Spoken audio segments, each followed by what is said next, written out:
Një 30 vjeçar ka rënë në prangat e policisë së Maliqit pasi u kap duke qarkulluar me armë zjarri automatik në automjetin e tij.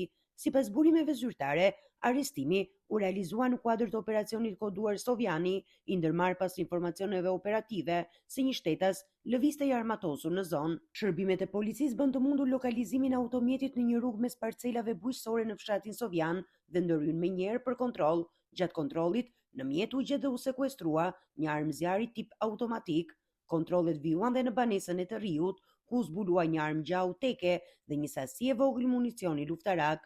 Të gjitha sendet u sekuestruan në cilësinë e provës materiale së bashku me automjetin. Në përfundim të veprimeve procedurale, në pranga u vu shtetasi me iniciale BB, 30 vjeç, banues në Sovjan, Maliq.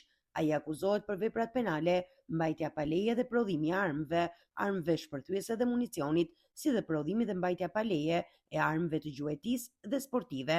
Materialet procedurale janë referuar prokurorisë së Korçës, e cila pritet të vijojë më tej hetimet për zbardhjen e plotë të rastit.